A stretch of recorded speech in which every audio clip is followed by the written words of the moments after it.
Chapter 22 The Country of the Quadlings. The four travelers passed through the rest of the forest in safety, and when they came out of its gloom saw before them a steep hill, covered from top to bottom with great pieces of rock. "That will be a hard climb," said the Scarecrow, "but we must get over the hill nevertheless." So he led the way, and the others followed. They had nearly reached the first rock when they heard a rough voice cry out, "Keep back!" "Who are you?" asked the Scarecrow.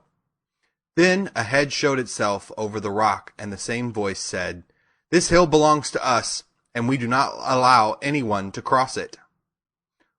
"But we must cross it," said the Scarecrow. "We are going to the country of the Quadlings." "But you shall not," replied the voice. And there stepped from behind the rock the strangest man the travelers had ever seen. He was quite short and stout, and had a big head, which was flat at the top and supported by a thick neck full of wrinkles. But he had no arms at all, and, seeing this, the Scarecrow did not fear that so helpless a creature could prevent them from climbing the hill. So he said, "I am sorry not to do as you wish, but we must pass over your hill whether you like it or not." And he walked boldly forward. As quick as lightning the man's head shot forward, and his neck, stretched out until the top of his head, where it was flat, struck the Scarecrow in the middle and sent him tumbling over and over down the hill. Almost as quickly as it came, the head went back to the body, and the man laughed harshly as he said, "It isn't as easy as you think." A chorus of boisterous laughter came from the other rocks, and Dorothy saw hundreds of armless hammerheads upon the hillside, one behind every rock. The lion became quite angry at the laughter caused by the Scarecrow's mishap, and giving a loud roar that echoed like thunder, he dashed up the hill. Again, a head shot swiftly out, and the great lion went rolling down the hill as if he had been struck by a cannonball. Dorothy ran down and helped the Scarecrow to his feet, and the lion came up to her, feeling rather bruised and sore, and said, "It is useless to fight people with shooting heads. No one can withstand them." "What can we do, then?" she asked. "Call the winged monkeys," suggested the Tin Woodman. "You still have the right to command them once more." "Very well," she answered, and putting on the golden cap, she uttered the magic words. The monkeys were as prompt as ever, and in a few moments the entire band stood before her. "What are your commands?" inquired the King of the Monkeys, bowing low.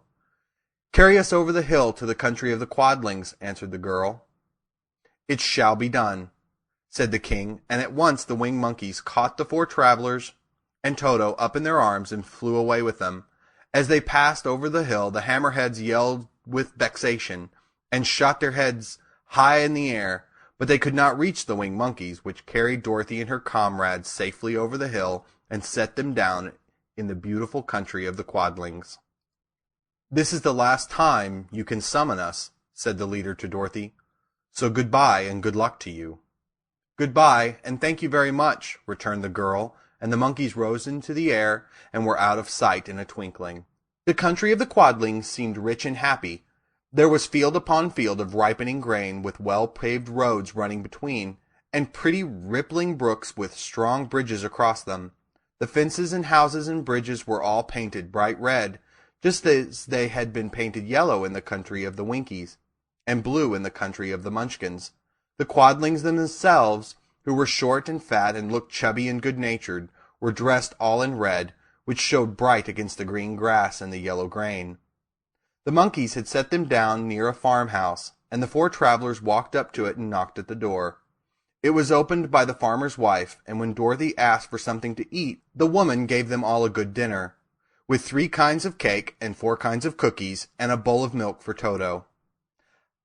"How far is it to the castle of Glinda?" asked the child. "It is not a great way," answered the farmer's wife. "Take the road to the south, and you will soon reach it." Thanking the good woman, they started afresh and walked by the fields and across the pretty bridges until they saw before them a very beautiful castle. Before the gates were 3 young girls dressed in handsome red uniforms trimmed with gold braid, and as Dorothy approached, one of them said to her, "Why have you come to the South Country?" "To see the good witch who rules here," she answered. "Will you take me to her?"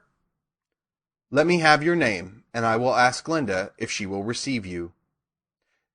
They told who they were, and the girl soldier went into the castle. After a few moments she came back to say that Dorothy and the others were to be admitted at once. The end of chapter 22.